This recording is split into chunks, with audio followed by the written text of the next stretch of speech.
संभाजीनगरच्या खुलताबादमधील औरंगजेबाची कबर हटवण्यासाठी विश्व हिंदू परिषद आणि बजरंग दल आक्रमक. खुलताबादमध्ये कबरीवर आच्छादनाचा प्रयत्न.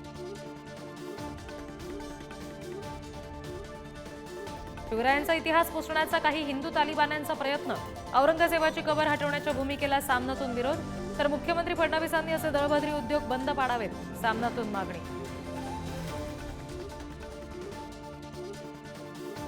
सहा महिन्यात आणखी एका मंत्र्याचा राजीनामा होईल. सुप्रिया सुळेंनी वर्तवलं भाकीत. बरं झालं पक्ष फुटला. धनंजय मुंडे प्रकरणी उद्विग्न प्रतिक्रिया.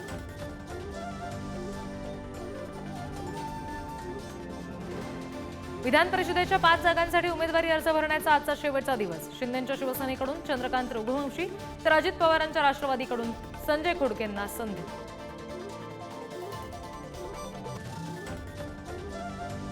छत्रपती शिवाजी महाराजांचा अवमान करणाऱ्या प्रशांत कोरटकरच्या जामिनावर आज सुनावणी.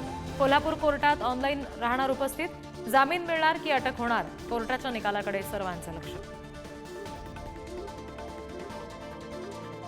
राष्ट्रवादीचे आमदार नितीन पवारांवर गंभीर आरोप करत काँग्रेसच्या महिला कार्यकर्तीचा जीव देण्याचा प्रयत्न. आत्महत्येस प्रवृत्त केल्याचा दावा, तर नितीन पवारांनी सर्व आरोप फेटाळले. धाराशिवमध्ये प्रेम प्रकरणातून बेदम मारहाण झालेल्या तरुणाचा अखेर मृत्यू. सोलापुरातील रुग्णालयात 14 दिवसांपासून सुरू होते उपचार, तर आरोपींना फाशी द्या, मृत तरुणाच्या आईवडिलांची मागणी. कोल्हापुरातील शिवाजी विद्यापीठाचं नाव छत्रपती शिवाजी महाराज विद्यापीठ करण्यासाठी हिंदुत्ववादी संघटना आक्रमक. आज कोल्हापुरात आंदोलन. विद्यापीठाच्या नामांतराचा मुद्दा तापला.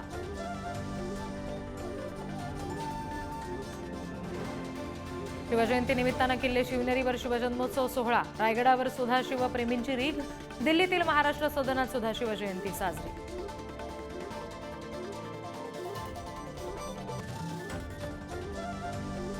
भिवंडीमधील छत्रपती शिवाजी महाराजांच्या मंदिराचं मुख्यमंत्री देवेंद्र फडणवीस यांच्या हस्ते उद्घाटन.